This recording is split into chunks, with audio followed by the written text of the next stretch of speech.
Welcome to the McMinnville Economic Development Partnership and McMinnville Area Chamber of Commerce Business Leader Quarterly Forum. We're super happy to have you here, and thank you for being flexible enough to switch this to a virtual meeting, and hope everybody's nice and warm and staying safe today. Yeah. So we've got a great panel today. I'm going to turn it over to John for a few minutes to give a quick introduction and maybe tell us who our panel is. Yeah, well, welcome everybody. We're so glad that you are here to join us this morning. Both MEDP and the Chamber are committed to supporting our local business community. And so one of the best ways we can do that is by bringing you the latest information on topics that are related to business and bringing people together and ideas together for the good of all of our businesses and companies and our business community and economy as a whole. So thank you for being here. Patty, I'm going to send it back to you because I don't have that list in front of me this morning. Yeah, Thanks. no worries. We have a site selection panel today on industrial property. Also a little bit of commercial property involved in this as well. And an excellent panel of folks that are doing property development at a local level, folks that have very great experience at the regional level, and also at Business Oregon at our state level. We're joined today by Beth Barnes. So Beth, if you want to say hi to everybody. Hi, everybody. We've got Kurt Arthur joining us from SBN Commercial Advisors. And then we have Mary Martin Miller from Miller Consulting. Good morning, everybody. And Melissa Murphy from Business Oregon. Good morning. Mike Wentz from Linfield University. Good morning. Sam Thomas from Business Oregon. Oh, happy to be here. And Tyler Collins and Clayton Maddie from McAdam Forbes. Good morning. And we also are really fortunate to have Arthur Chaput, who's our Regional Development Officer, to support the Business Oregon team. So happy to have you here. Hi, everybody. All right. So today we're talking about connecting and expanding business opportunities here in McMinnville and the surrounding areas. And we pulled together this amazing panel today to share some information. They're going to talk a little bit about what the statistics are and key trends and challenges in site selection.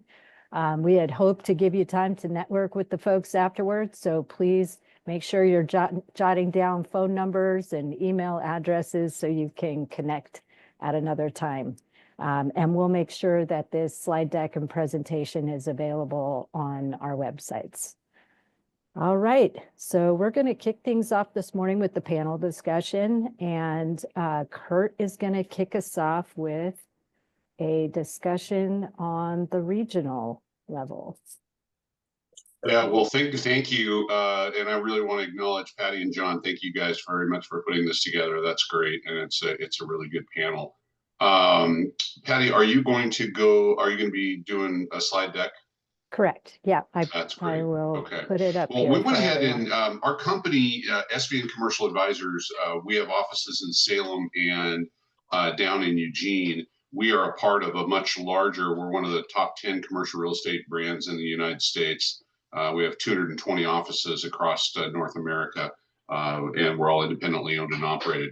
Our company every single year puts on a function called the SBN Economic Forum event. It's at the Salem Convention Center. Is coming up in a little under 2 weeks at this point, so we're kind of heavy. But one of the things that we do is we try to go out and make sure that we're measuring the statistics for all the real estate markets throughout the mid-Willamette Valley, and that's loosely defined as Marion, Polk, Yamhill, Lynn, and Benton counties. And so one of the things that we did in prepping for that event, and it's perfect timing for this call, is really taking a snapshot. And I went ahead and dug this down a little bit more, but in front of you are some of the most accurate statistics. And I'm going to give one caveat once we get into this. But since we're taking a look at industrial, and today I'm happy to see both Eric Anderson, who runs Sedcor, and Abhisha Stone, who runs the Yamhill side of Sedcor, on the call today. So this is really good, pertinent information. So this is just a snapshot of kind of what's going on in the market right now. So if you look at Yamhill County as a whole, Yamhill County's only got 4.8 million square feet. That sounds like a lot, but it really isn't a ton. And half of that, I'm surprised it's only half. Half of that is in McMinnville, obviously the county seat. Here's the big thing. If you look at the second line down, vacancy countywide in the industrial sector is only 1.4% for the county, but only 0.5% for McMinnville. So general rule of thumb in our industry, and it does not matter what product type you're looking at. This could even be multifamily, really. But if you're looking at a vacancy factor that is under 5%, it is time to build. Folks, your vacancy factor specifically in McMinnville, but the county in general, has been under 5% for close to a decade at this point in time. So from a brokerage standpoint, we love taking industrial listings in Yamhill County because we know we're immediately going to get traction. There just are not any opportunities out there for folks who are looking to expand their company. There's just very few opportunities for that to happen. In 2024, we saw increases in the amount of sales that happened both in Yamhill County and McMinnville, 24 million. So lots of rural properties that actually, if it wasn't a sale in McMinnville, there was a couple of good ones. There was a really good one. The Webster sale in Newburgh was probably the biggest sale in the county this year. That was a sale and lease back. They sold to a kind of a net leased fund, and I think it was to kind of raise some capital for internal business operations. Leasing activity is a little bit of a misnomer in the county. In the county itself, there's about 180,000 square feet of industrial leasing. McMinnville itself statistically shows no industrial leases, but I say it's a misnomer because unfortunately one of our peers in that market did a couple of leases, but they chose not to share any of the data with the outside world. So we know there's a couple of deals that happened, but literally under 30,000 square feet in McMinnville proper. When you take a look at leasing rates for the year, depending upon the style of building, the age of the building, and the location, what we're seeing in rents are anywhere from 85 cents a square foot to $1.25. Those are triple net rents. So that is with the tenant paying all expenses on the property. And what we're seeing in terms of average price per square foot is range from $95 to $138 a square foot. As an example, we sold the old Spartec Plastics building on Riverside Drive in McMinnville here in the last 6 months. The way we valued that building, because it had an enormous amount of power, we valued the building between $90 to $100 a square foot, and it was sitting on over 9 acres of land. So we really took a hard look at what land values are running throughout Yamhill County, and for good serviceable land, we put a value on that $5 to $6 a square foot. So that's kind of where we are pricing range in McMinnville right now. And again, I just pay big attention to the vacancy factors at this point in time. McMinnville and Yamhill County proper are ripe for development. And, I think one of the hassles maybe in the past, as Abhisha pointed out to me, McMinnville's been a late adopter of any sort of economic zones. I know there's an urban renewal area or two. But from an enterprise zone standpoint, we deal with enterprise zones all the time. They are big, attractive things for folks looking to either come into our municipality or expand in our municipality. I'm excited to see that there's a rural tax exemption program that's going to take effect in April, and I think that will certainly help. But the market is certainly ripe for additional industrial expansion throughout the county. Thank you so much, Kurt. That was great. Yeah, you bet. Yeah, we're going to move on and take a look at Business Oregon's up next. And we have Sam Thomas, who's the industrial land specialist, and his contact information's up here. And Melissa Murphy is the business recruitment officer. And I'm sure Arthur's going to jump in there as well. I'll turn it over to you guys. Thank you again, this is Sam Thomas. I can kick us off. Patty, my slide's actually on the second half of this presentation. So if you could go forward, I think it's like maybe 4 or 5 slides. Back one. Oh. Back one more. Okay, thank you. Yeah, that's good. All right. Yeah, so again, my name is Sam Thomas. I'm the Industrial Land Specialist with Business Oregon. I manage a couple of different programs that we have at the state level for industrial land development, and I'll just kind of cover them briefly. The Certified Shovel Ready program has sort of been a dormant program the last couple of years with Business Oregon. This does require owner investment. There's no upfront state funds for this program at the moment. But essentially what it was meant to do, it's about 20-year-old program, started around 2004. This would be a site, an owner or a developer of a site would go through this process to address a lot of the industrial readiness activities that are needed to get a site ready for market.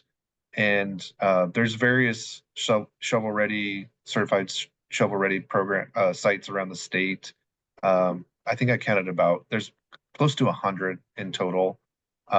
Most of those kind of have expired just because of the fact that they have to be renewed every couple years, and there's some things they have to do with wetlands to get new certifications for that.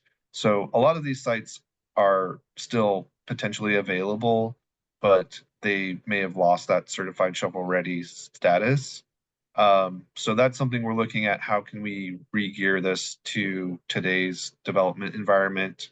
Maybe make it less burdensome on the property owner or developer to get some sort of certified shovel ready certification, but that's still kind of in the works at the moment. So we're working on revamping that this year. Another program is the Regionally Significant Industrial Sites program. So we have 12 sites across the state that are a little bit larger in size. Like I think the smallest one's around 80 acres, and it goes up to about 800 acres of site size in total. This is a tax reimbursement for expenses that the project sponsor, typically city, county, or port, would invest funds in industrial readiness up front. And then once they attract an employer that's has a business with paying workers jobs and wages, they have to meet some certain thresholds. They will be able to submit those costs and up to a certain amount that's agreed upon in a contract, and they will be able to recoup some of those upfront funds. But it's a longer term investment. It's in the multiple years, maybe 5 to 10 year kind of plan for a site to actually see those returns after they employ folks on the site. Another program we're just working on providing all the funding for is Senate Bill 4 introduced this industrial land loan fund. So this was geared towards the semiconductor industry expansion, and this had some geographic constraints. There was 5 named cities that the project site had to be within 50 miles of. And so we've awarded so far 5 projects with about $8.9 million in total funding for that. And I just closed a second round of SIL funding for the remaining 1.1 million. And so we got some good applications going for that. We're working on reviewing and scoring those, and we'll planning to make award decisions on those funds in early March. And then, so what's happening in the legislature right now, we have 2 bills, and I was just in the Capitol on Monday with my manager, Colin, who testified on House Bill 2411. This is, there's 2 different bills. So one of them's for 10 million, the other's for 40 million. And this would establish a industrial land loan fund that's or kind of a patient capital revolving fund. So this would not be structured quite the same as the Senate Bill 4, which was a forgivable loan. So if the project completed the scope of work and agreed upon in the contract, that loan would be forgiven. So this, in the new legislation bills, these are repayable. So it would provide upfront funding for certain industrial land activities such as property acquisition, infrastructure development, and construction, potentially certain site readiness activities. And then that would be a low interest loan, but it would also need to be repaid. And that's how the fund would be repaid and refunded. Next slide, please.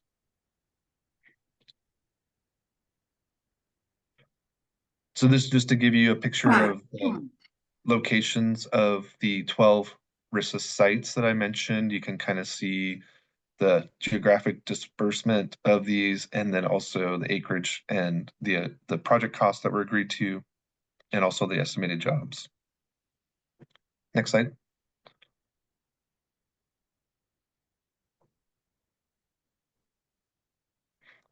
I also wanted to highlight the Oregon Prospector website. This is a free resource for posting commercial and industrial properties for sale in Oregon.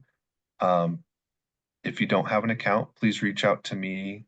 And if this is a great way as another platform to advertise sites for sale.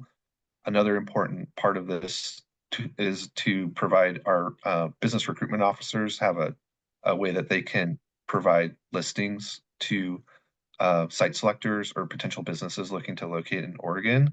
So this is also, if you're not on the Oregon Prospector site, this is one of the main ways that you would be able to list a property and submit it for consideration for a recruitment opportunity that comes through the state.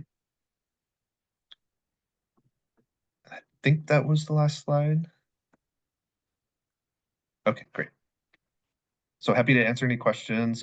You have my contact info, so please reach out. Yeah, thank you, Sam. That was great.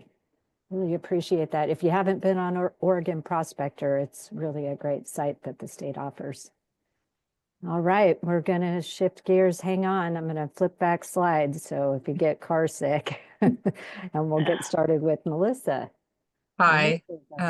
Yeah, good morning. So I just pulled 3 slides from one of our main presentations that we share when we're doing business recruitment. So I'm not going to go word for word through each one of these. I just want to give you an idea of kind of what we focus on at the state level when we're having these discussions with site selectors and businesses. So first of all, I am Melissa Murphy. I'm one of 2 business recruitment officers, foreign direct investment officers for the state of Oregon. My colleague, Erin Jensen, who's not here today, is the other business recruitment officer. Some of you have worked really closely with us. Some of you maybe have never met us before.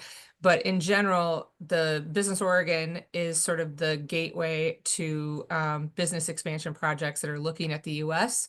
And our job is to pitch Oregon for these projects. Primarily, we look at foreign direct investments. So we're looking at key markets abroad. Right now, those markets are Netherlands, Western Europe, Germany, these types of things. Japan, Canada, obviously. Some other ones are growing for us right now. But we also look at domestic expansions. We have a lot of domestic US-based companies who are wanting to and needing to expand their footprint in the US. We saw that a lot after COVID. There were a lot of companies that were based in the East Coast or Midwest, and they realized they need to be a lot closer to their supply chain or to their customer base. So a lot of companies are now having multiple key headquarters or key manufacturing spaces within the US. So we start off always doing the pitch with Oregon is, where are we? A lot of foreign markets don't even really understand where Oregon is. They definitely know where California is. And so this is always a very easy, simple graphic to explain to them where we're located and how we play a role in this West Coast market and this West Coast access to the Pacific Rim. But I wish our map actually included Arizona and others, because I feel like we're a little bit more in competition with everyone west of the Rockies at this point. So especially Arizona when it comes to semiconductors. But this is just some general information. You can go to the next slide, it's fine. The next slide basically is saying, again, like our positioning, our costs compared to Washington and Oregon. It's been our practice for a really long time to sort of compare ourselves to Washington and Oregon. But again, we have data on on Idaho, on Utah, and Nevada, other states that we feel like we're in competition with. And again, we can always pull data if we know that we're in direct competition for a recruitment, say with Texas or somebody else. But we have pulled all this data together. This is a part of a much larger Why Oregon presentation that we share with them as part of our pitch. So you can see some of the data that's pulled out there. Get the next slide, yeah. And again, just a snapshot of the Oregon economy, kind of talking about our utility costs and you know, some of the other slides that are included are our labor, our skilled labor, you know, we have one for each region of the state. We have things that are for each industry that we focus on. And here in Oregon, as you probably know, we are a very diverse state. So we have a lot of industries here. And so when markets come to us and say, well, what's your main industry? It's really hard for us to say that because we really do support many different industries and we support them well. The last slide here is just talking about our infrastructure, how our ports, our airports, our highway systems, all of these things are key to why we are on pretty much every recruitment project that comes to the United States has Oregon on the list now. So we're seeing ourselves be included in those site searches across the board. I'll just speak to barriers really quickly because I know that was something we were talking about. So the big barrier that I'm noticing in the last year and a half, and I should say I've been with the agency for 12 years. I've done Arthur's job, I've done Sam's job, I've been here for a long time, seen a lot of different things. The biggest barrier we're having now is power capacity. So we see projects coming in. It's not necessarily the land size anymore. We're able to find the land. It is the conversations are kind of stalling out at the power point. So it's a long conversation to even get through that, to even get to the next pieces of, is the property going to work from water, sewer, you know, is there transportation issues, all the things we normally talk about with the company. Power is the number one thing they're coming in with. And so we're working really closely with our power providers and with the Department of Energy and others in the governor's office to kind of address this issue from our perspective. But yeah, that's our biggest barrier right now. And I'll just leave you with the fact that the Oregon Prospector is our key marketing site. It is a free site for you to list all of your industrial properties, your commercial properties as well now. It is the one place we go for quick lists if we have a quick search that we need, if there's information that our recruitment officers need really fast. So I would really encourage you to work with your economic development professionals, your EDOs, and get your sites up there. And the better they look, the more information, the better pictures, the more flyers, the easier it is for us to help market your properties. I think that's it for me. Awesome, Melissa. Thank you. That was great. I should mention one more thing, Patty, on Oregon Prospector for training. I'm going to be setting up some webinars. I don't have the exact date. I have some reserved times, but look for that in end of March, and I will provide kind of a new user training. And then based on need, I may do some other things that are maybe more specific to agents that, you know, want to have a more in-depth listing or things like that. So watch out for communications from Business Oregon, and I can get you on our distribution list for these types of points. Great. Thank you, Sam, Melissa. Arthur, do you want to add anything to this? Thanks, Patty. I would make one addition or comment. You know, a lot of what Melissa's talking about is really exciting. Recruitments from out of state or out of country. Sam, same thing, your big dollar amounts, semiconductor projects. But I think you all know, or most of you know, that most of the economic development activity happening in the county is local businesses that are expanding, moving from Newburgh to McMinnville, from Sheridan to you know, that's the kind of thing we see most of. And I hope you don't think that Business Oregon can't help with that sort of deal as well. Please do reach out to us. The recruitment stuff and the large industrial land development stuff is a big part of what we do, but we also do small business finance. We can do some infrastructure work locally if you've got a deal that needs a new water line to get up and running. So yeah, reach out to us too on the local issues that you're seeing. Great. Arthur's been amazing working with you and what you've done to support the local business community here. It's we're extremely grateful for you. And Melissa and Sam too, but you too, Arthur.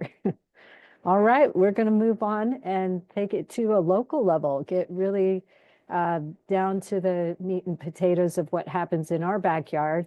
And we're so fortunate to be joined by Beth Barnes, who's going to talk about what it's been like to develop property here in McMinnville. Yep. So my husband and I own and operate, you may know us from Chris James Sellers, Etherform Inc., and now CJB Holdings. We were among those small businesses that needed space and couldn't find it. We searched high and low with the help of Mary Martin Miller, who I think we'll talk later, to find a space that would work for offices as well as a shop space for our engineering company. And there just wasn't anything that fit our needs. And so instead, we decided that we would look for land and we would buy it and we would build buildings, not just for ourselves, but for others. Because if we were looking for space, there must be other small businesses in the same situation. We were fortunate enough to find the 2 lots that you see there in that picture. They're back in the industrial area off of Rivergate Street. And they were each 1.6 acres. So we decided to try and buy both so that we could then build more buildings than just if we had bought one of them. And being small business owners, we've never done land development before. So we don't know the whole process. And we thought, well, the best approach is to find a contractor that could really guide us. So we met with 3 different contracting companies and landed on Haworth. Troy has been great to help us through this process. Of course, financing is always a challenge. And we got hooked up with Cindy at First Federal. And the commercial loans, of course, are very different than the residential loans. And so that's been kind of a learning curve as well, to understand what you need and the documentation, as well as do you already have people who are interested, and do they have letters of intent and things like that? And since we were going to take up a little over half the building, it was a little bit easier than it would be if it were just a straight up investment property. But both are something that we see in our future, since we will build additional buildings that will fully be investment properties. So the thing that surprised us the most was how long the permitting process took, as well as the engineering process. So the steel frame buildings, Chris had a really good idea of what it should look like and what it should entail. But to get that actually drawn up by the building company took, I think, 3 to 4 months. And then with the city of McMinnville was another 3 months. And so that lag during that time is a little bit discouraging, because you don't see any progress. Once we got all of our approvals, which was late summer, so maybe August, and the construction started, you can see a visual difference, which was on that last slide there. It was a recent photo, but that piece seems to go much faster, and it's rewarding to see something actually pop up on that space. We expect it to be done towards the end of March, beginning of April. We have 6 bays in the building, 3 of which will be taken up by our engineering company. We recently signed a lease with an aerial movement studio, which will take up 2 of the bays. So currently we only have the end bay in the building available. So if anybody is looking for space, it's about 1,680 square feet. It has a roll-up door, and you see the 18-foot eave height there. We do have plans to put in 4 or 5 total buildings. And so if you are looking for space but not an immediate need, definitely reach out to us, because we could work with you on building it more to your needs than just sort of a shell. And yeah, so if anybody has any questions, feel free to shoot me an email. My email is there at the bottom, and my phone number is the second one there that ends in 1135. but you can always reach out to either Chris or I if you are interested in coming and joining us in our buildings on Rivergate Street. Thank you so much, Beth. It's been exciting to see the progress out there. Yeah, it's a beautiful building. It is. It is. Thank you. All right, and next we have Clayton and Tyler. And they're going to talk about another property that they have out in the Rivergate area in our industrial park. And Absolutely. Clayton, yeah. Yeah, thank you very much. Firstly, I want to thank Patty and Heather for the help in setting this up. I know a ton of work went into it, so it's a good forum for discussion, and we love doing this type of thing. So thank you guys and the whole team. I'm Clayton Mady. I'm a commercial real estate broker at a company called McAdam Forbes. Tyler Collins is my partner. But we're a local brokerage based in Lake Oswego, single location, and we do mostly industrial work, both leasing and sales, in Portland, a little bit in Vancouver, and then in the Willamette Valley in Salem, certainly in McMinnville, and then even in smaller markets like a Cresswell or a Dallas, Oregon, or something like that. So we've got pretty good visibility to the industrial landscape kind of across the state of Oregon. A lot of land for development, leasing and sales for buildings, for manufacturing, warehousing, whatever the case. So appreciate the chance to discuss today. Perfect timing on the transition. So one example of what we have listed for sale is shown here, which is 28 acres of land within McMinnville. This property is inside city limits, and we've had it listed for sale for a handful of months. But we believe in both this property and in McMinnville proper. I think Kurt did a fantastic job of highlighting the industrial product scarcity in the region. And that's been prevalent for industrial in the last handful of years because the demand has been quite good.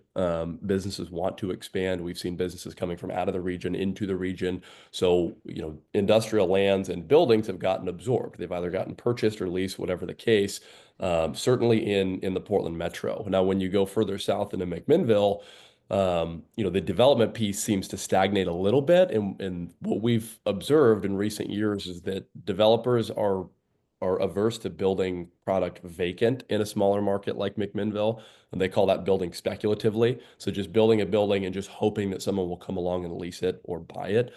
We haven't seen developers willing to do that in McMinnville or really in any kind of smaller markets off the beaten path. So as a result, you're looking for owner users who can go and buy that land and build a building for themselves. And as Beth can attest, it's no small feat to do so. I mean, that was a 3-acre site that was, seemingly relatively conducive for development, but even still, it's a long and onerous process. So to that point, in terms of just users looking around for land, we always recommend that they engage a team of experts, either partner with a developer who's going to help you or hire a consulting team to do a lot of the engineering and take that off your plate. But certainly hoping to see some activity come in this region. I believe that if somebody built buildings here, they would do quite well. McMinnville is well under that 5% vacancy threshold. It's just a matter of someone pulling the trigger and doing so. We kind of have an interesting dichotomy in the market right now where the demand for industrial product is robust, but being able to actually execute and build is tricky. I mean, developers need to have a willingness to do it. They need to have capital partners who are signing off on taking that risk. The lending environment is challenged. So, we're kind of at this stalemate where folks want to have buildings to buy and lease, but the actual creation of new product is pretty limited. So we believe in McMinnville totally. We see ourselves doing a lot of work in the Willamette Valley and McMinnville specifically moving forward. So we'll keep working on this thing, but tell your friends about 28 acres of land. It is zoned M2 in McMinnville, which is a manufacturing and warehousing designation, kind of a normal industrial zone there. From a development standpoint, pretty conducive. It's a flat piece of ground. It's been a grass seed farm. If anybody's familiar with that crop type, it requires flat land and it requires dry land, which are both good things for development. The improvement requirements for the site are what we would consider to be normal, street frontage improvements along the site, hooking up to municipal utilities, things of that nature. So this will be a good bellwether for economic development in McMinnville proper. Looking forward to the Q&A piece of things as well. That's it from me. Tyler, if you have anything to add, feel free to do so. Otherwise, we look forward to fielding some questions. Sure. Yeah, no, thanks, Clayton. I'll chime in just a little bit on some history of the site. The buyer bought it back in 2019 with plans to subdivide it, as you can see on this slide, into 8 different lots. And they were building a couple buildings for users that they had signed up, and then we're going to build a couple others speculatively, and then maybe put the other lots up for sale, depending on demand. Obviously, in 2020, COVID hit, and that shelved a lot of the plans, and the owner is actually from outside of this market. And so after that, they decided it was a better option for them to just put this on the market and sell it. So right now we are being very patient. As you can see, we have a lot of different flexibility on the site layout, and we anticipate if we can find a developer to execute on the subdivision plan, that we will have a lot to offer in similar types of projects to what Beth is doing down the street. You know, successfully, the small base stuff has been stellar in McMinnville, and we have tried to gather as much data on that as we can. Somewhat, you know, similar to what Kurt said earlier, it is sometimes hard to get the actual lease data, and we understand why. We totally understand why in the market, but that does help us show developers, especially from outside of McMinnville, who are taking a look at this because of the price basis that we are asking, which is $6 a foot. Which is super competitive compared to the rest of the landscape in the Portland MSA and other areas of Yamhill County and the Willamette Valley. So we're open for business. We're super excited about it. You know, we've got a couple different manufacturing users that we've talked to recently, and we do have the ability, because the 28 acres is 2 tax lots, to sell one and not the other. So it doesn't necessarily need to be all 28 acres. I believe one is 12 acres and the other is 16. So we have entertained proposals from different specific users for one lot versus the other. So just wanted to add that in there in case you see any businesses that perhaps don't need all 28 acres. So, but other than that, that's all I've got for now, and I look forward to the Q&A session. So.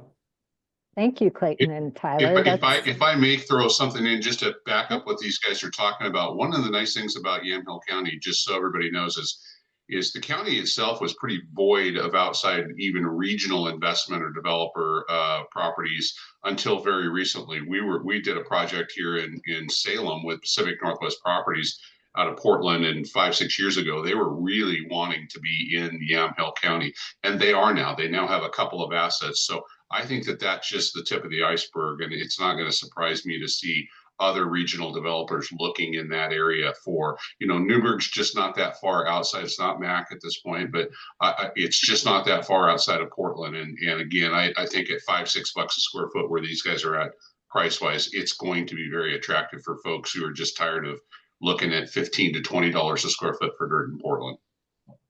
Yeah. Yep. Kurt, very good point. At MEDP, we can attest to, we're hearing companies looking to move out here, not developers as much as companies looking to join our business community out here in McMinnville. Thanks for that addition. Looking at this, I just want to add on, this is a pretty old picture of a proposed plot.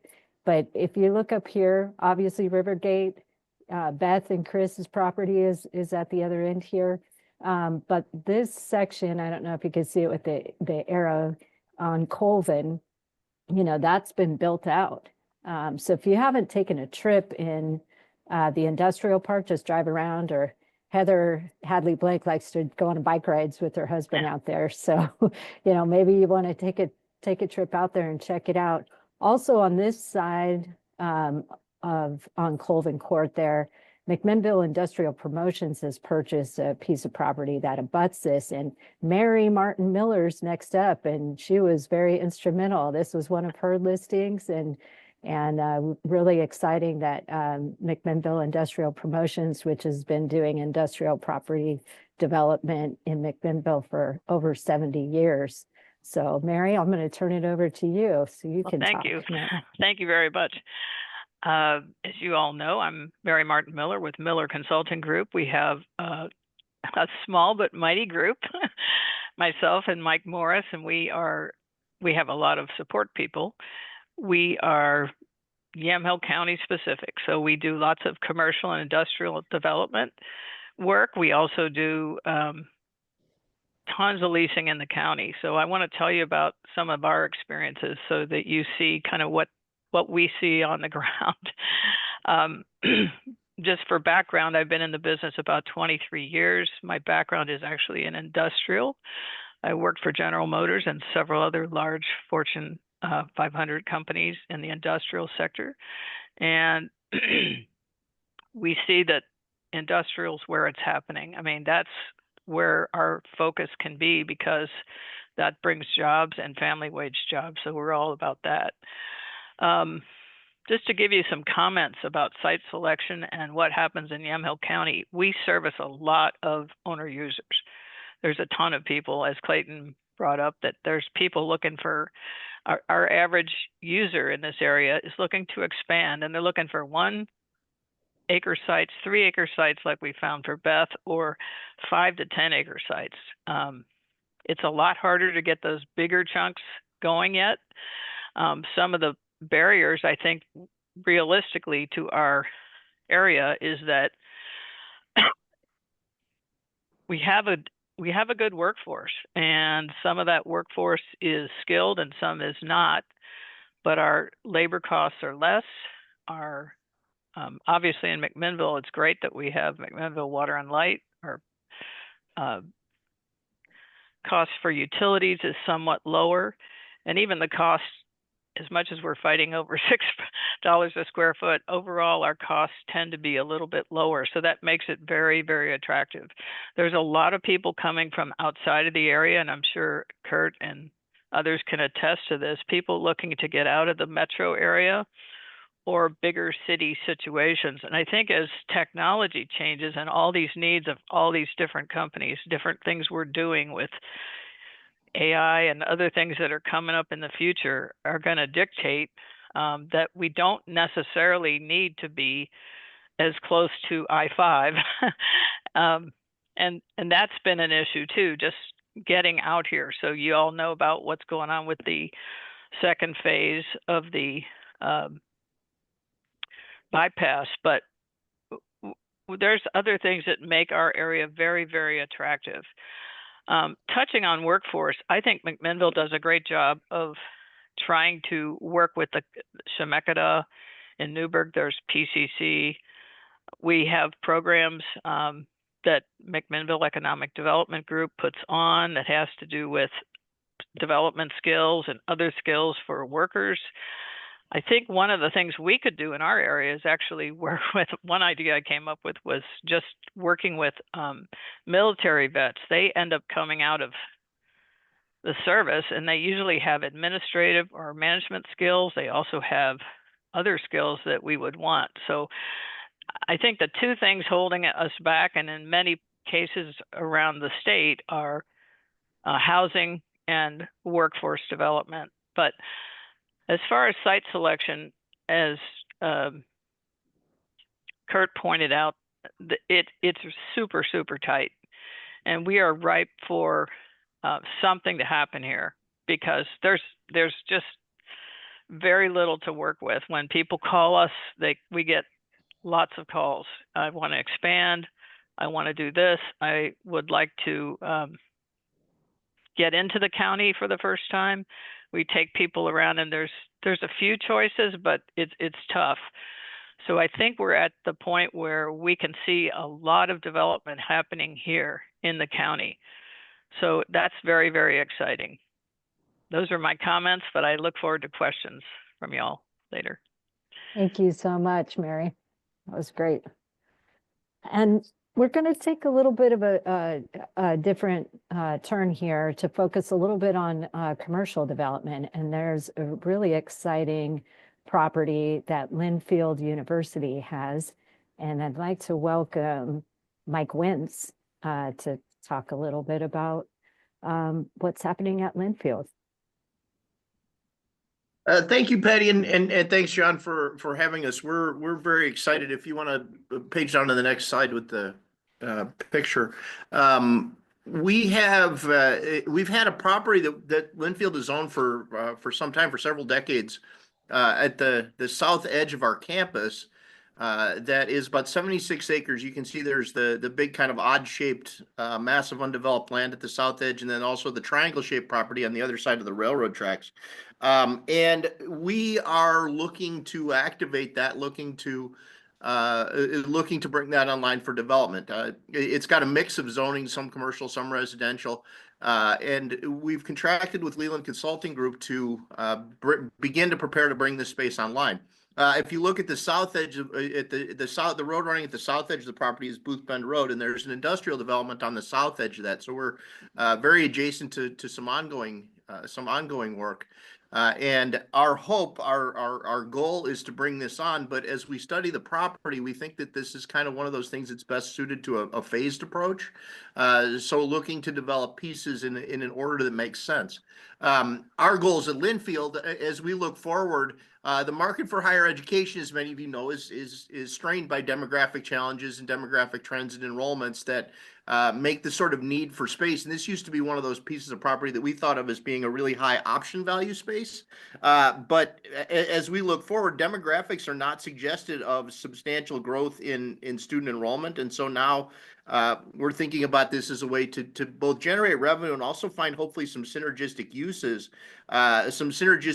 for the property that would make for good partners and good neighbors for Linfield. So thinking about opportunities for students to get engaged, opportunities for ways to make it easier for families to come visit, for people to travel for our football games, and so on and so forth. So this is what we're looking for in terms of that space. And we're very excited to bring on what we think is a really fascinating, really unique piece of property in McMinnville and in the Valley. Thank you, Mike. It's a really exciting area down here. I know that's got a lot of community interest, and we're just really grateful to have Linfield University as a partner at the table. Thanks for joining us. All right, enough of me talking. It's time to turn the floor over to John from the Chamber, our partner in the Quarterly Business Leader Forum, and he's going to lead us through some Q&A. Yeah, well, thank you so much for everybody who came today and has offered your perspectives on properties that you are working with right now and some of the opportunities and challenges that are present here, not only in McMinnville, but in Yamhill County. And so really, the floor is yours a little bit. We have some questions if no one has any, but we really want to hear from you. If you've got questions for things that have been presented this morning or for some of our experts in the room, you can feel free to chime in, to raise your virtual hand, and we'll be happy to call on you and have your question if you've got any this morning.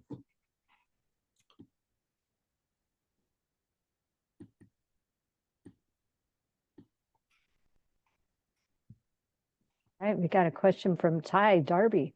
Yeah, go ahead, Ty. Hi, good morning, everybody. I had a quick question for Melissa Murphy. Is she still on? Yes, Well, yes, sorry, I'm hitting all the buttons. Hi, Melissa. Thank you for the information. You mentioned power issues. Does the state or has your organization studied power in our area? I mean, are we good? Are we bad? Are we in the middle? You know, is it reliable power? Is it enough? And I'm not a electrician by any means, but you know, when you say power issues, what exactly are we just able to support large, spec? Yeah, so Business Oregon hasn't done this in the past because I'll be really honest with you, power wasn't an issue up until I would say the last couple of years. Actually, power was a thing that brought most companies to Oregon. We had a lot of it and it was fairly cheap. So what we're running into now is the same thing that most states are running into, is that with AI and other innovations that are happening across the board, not just semiconductor, not just data centers, it's in aerospace, it's in everything you can think of right now. The demand for peak power has increased dramatically. So when we would have seen, kilowatt hours in the last couple of years, now everything is coming in megawatts. We're getting more and more requests for gig data centers and other types of facilities. So it's a matter of the industries that are expanding, like energy storage, clean energy, semiconductor, data center, I would say aerospace, defense. These types of things are demanding a lot more power in a shorter time. line. So it's those things combined that have been a little challenging for us to be able to meet their demands. We don't have any control over, obviously, over how much power capacity is out there or who's providing it. So it's been a learning experience for, I would say, for me as well over the last year with some of these projects that have come in, understanding what the barriers are to, it's upgrading our transmission systems, it's substations, it's the studies haven't really, they're just being done now. I don't know if McMinnville is doing one of these, Arthur might know, but there are a lot of smaller co-ops and PUDs who are working to do these proactive studies now to say, hey, what would it take to have 10 megawatts, 25, 50 megawatts to this site? And so we internally have been pitching, can Business Oregon help pay for these sort of proactive studies to pick out a few key industrial sites that we think are the most marketable and say, can we do some proactive studies is to at least tell companies it will be this long and take this much? Or maybe we can do something at the legislative level and say, look, we've looked at these 10 sites and this is what it would take to provide 25 megawatts at this site. What can we do as a state? So no, we haven't, but yes, we are moving in that direction to be more involved, I would say. And just to follow on to that, McMinnville being an independent utility that gets power from Bonneville Power Administration has some advantages, right? And is able to access lower cost power than most of the communities in the investor-owned utilities, but there are some trade-offs and disadvantages with it too. And John Dietz at Mac Water and Light has done some of those power studies that Melissa talks about, has, I think, a pretty good idea of how much power could be made available to McMinnville and at what speed. But buying more Bonneville power too quickly kicks you into a new rate tier. And growing too fast means that the power gets more expensive. I'll just add on to that too, because that's a really important piece. Some of our key markets are mostly coming from Western Europe right now. And European companies are coming in with this expectation of renewable energy, clean energy. They're about 50 years ahead of us over there when it comes to renewable energy and clean energy, and they have an abundance of it. And they have requirements on their own, companies that have put on themselves, that they have to meet certain environmental standards. So some of the larger companies that we're dealing with that are coming from France and UK and other places are coming in with this expectation that they can get 100% or close to 100% clean energy. And so we have been going through this with a project that I've been working on for about a year and a half, that they needed, the BPA to say, yes, this will all come from hydro, and yes, whatever doesn't come from hydro will be considered clean. And it's challenging. It's very challenging for sure. And BPA does not charge for those power studies, but they do take them in order. So it can take a long time to get a power study through Mac Water and Light, not for any fault of John, but because that's the BPA's process. In PGE territory, they do charge for those power studies. They can cost tens of thousands of dollars, $100,000 is one recent quote that we got. And I think they sort of prioritize the ones that write the bigger checks. So there's trade-offs to doing projects in different utilities. I keep interrupting, but yeah, Arthur's right on. So this is another barrier that we've been looking at. I've been trying to figure out how can Business Oregon help pay for those studies, because when it comes to recruitment, it's not a very big incentive to tell a company who's looking at Oregon, but also looking at, Arizona, Texas, Iowa, whoever else. Well, we'll tell you, but you have to pay $100,000 for a power study and it'll take 6 months to get done. So that's kind of a deal breaker for a lot of these companies. So we're now sort of looking at how can we be more proactive in helping when these studies need to be done, when a company is looking, can we build that into our incentives? And so I'll just be honest with you, it's probably going to take a whole new pot of money for us to figure out how to do that quickly, flexibly, easily, to make it easy, but we're working on it. Wonderful. Thank you so much. Are there any other questions in the room while we've got these great experts? Hey, Joe. Oh, never mind. John, I was going to talk about the rural industrial tax exemption, but I'll wait because you've got a question. Okay, Lacey, you have a question? Yes, thank you. Coming from the residential real estate side, are there any known zoning or policy changes that you're aware of, for Yamhill County specifically, that you think could affect residential development opportunities or impact residential property values? Does anyone in the room want to take that?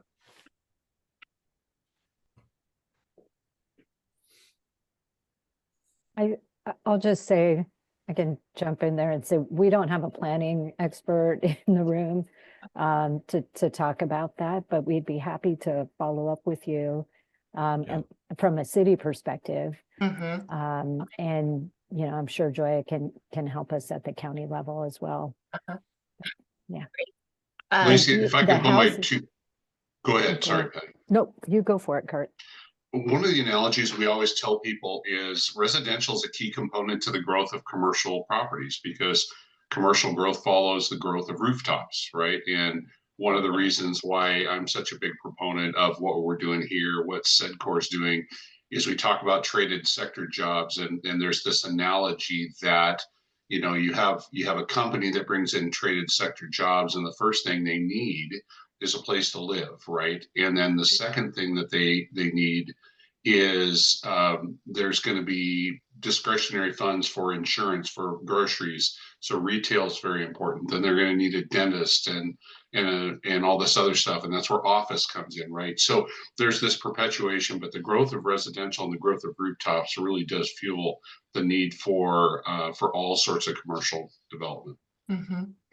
If I could add on to that, Lacey, I just want to let you guys know the McMinnville Economic Vitality Leadership Council met yesterday, and housing was one of their key priorities for 2025.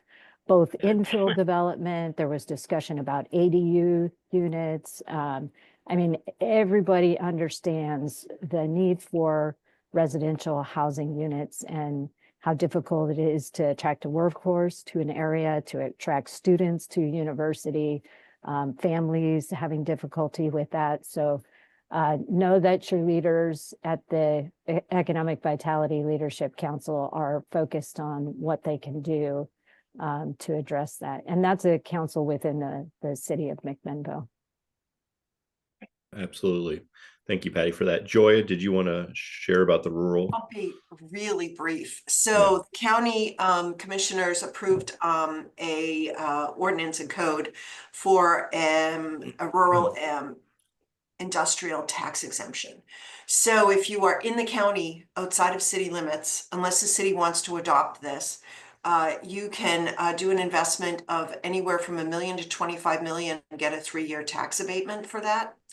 Or tax exemption rather, I should say. It is, you have to do first source hiring agreement. So there are parameters with regard to how many people you have working for you. Let's see, timeline for construction. The investment is, of course, if you are doing a construction in progress project, you can also obtain this tax exemption. There are other incentives that you are not able to use for this exemption. Let's see, you cannot close or curtail business in another area more than 30 miles away. And what else? You've got to have an agreement with other taxing districts. So there are some parameters to it, but we're really excited about it because we think that it can help some of our local businesses grow and make investments in the county that, of course, you know, can lift everyone. So that's kind of it. If you want more information, you can just reach out to me. My email is goodrumg@yamhillcounty.gov, or you can call me at 503-434-7320. Thanks for giving me the time to talk about this, Patty. I appreciate it. And John. No worries. Abisha, you got your hand up. Yeah, good morning. Yeah, first of all, thank you, Patty, John, and Heather for putting this on. This is a really great group of folks and a super strong panel. So thank you for all the panelists this morning as well. I guess my question is probably on the heels of the previous one that was directed to Melissa, and I'm sure Arthur will have some thoughts on this as well. But we all hear in the news quite a bit about investments in the semiconductor industry and how they're looking for large lots. We just heard from Melissa about power being a concern.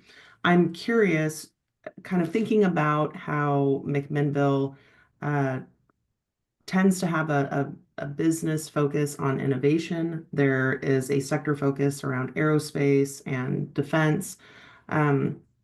Also considering the fact that they are a little further off of I-5, they have a public utility, and maybe the lots are closer to that 30-acre and less range.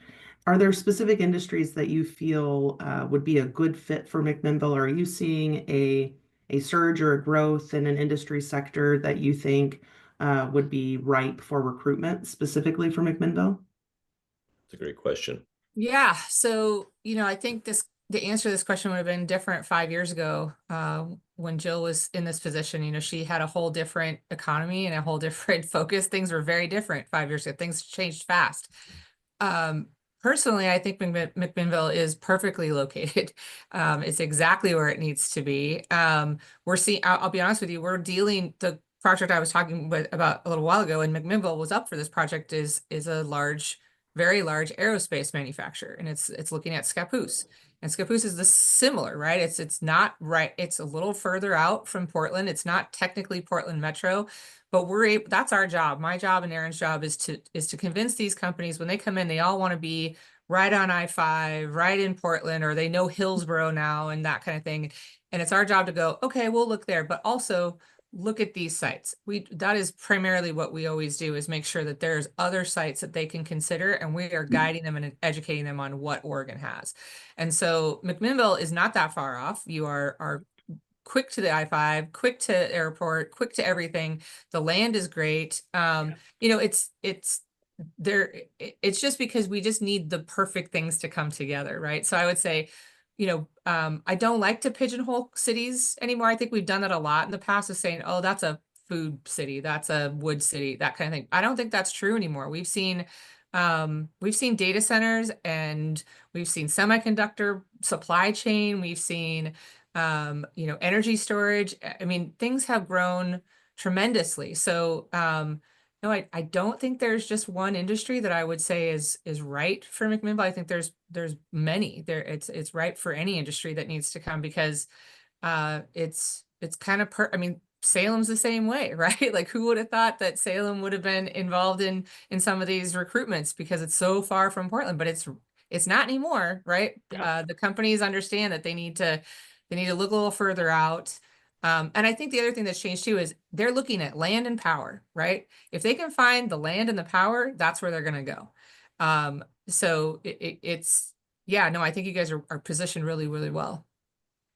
If I could add on to what Melissa was saying there, one of the things that we're hearing at MEDP is our proximity as a halfway point between OSU and Hillsborough area as being a real key driver and an up and coming area. So, that's one specific. If I could share, our focus at MEDP is diversifying. So we are not targeting one industry in particular.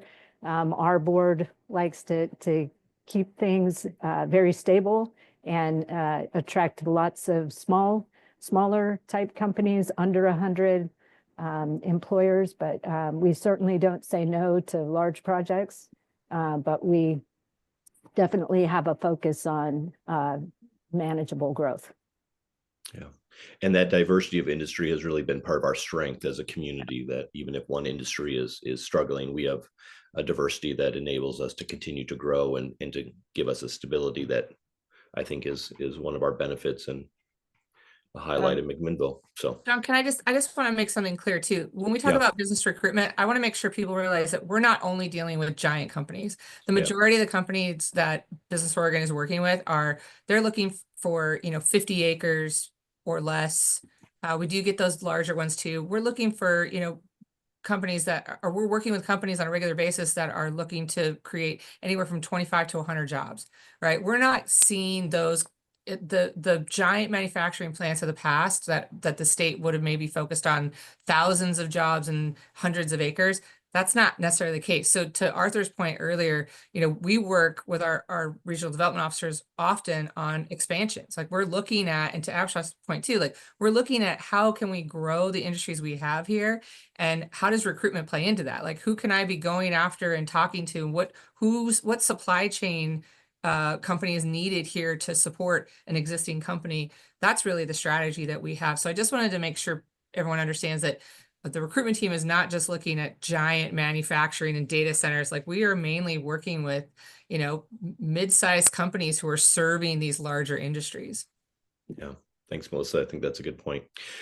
Well, I'm going to pass it back to Patty for our wrap up today. Thank you so much for everyone's participation in the robust discussion we've had. Obviously, this is a topic and a discussion that needs to continue. And so thank you for your time this morning. Patty? Yeah, thank you. Thanks, John, for leading that moderation and all of the great questions, comments. Melissa, really good point. And thank you to all the panelists. Up on the screen here, a couple of QR codes. I'll give you a chance if you want to grab those to check out any events coming up at the Chamber or at MEDP. And again, if you have any questions, comments, you'll have this slide deck to be able to reach out to anybody. And we look forward to seeing you at the next quarterly Business Leader Forum in May. Thank you, everyone. Have a great day. Stay safe out there. Thank you. Thank you. Thanks so much. Bye-bye. Bye.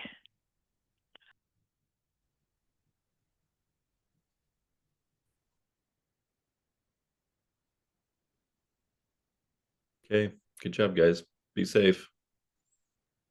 Thank you. Great job. Yeah, it's pretty white out there now. See that. Be safe getting home, Patty. Yes. All right. Thanks.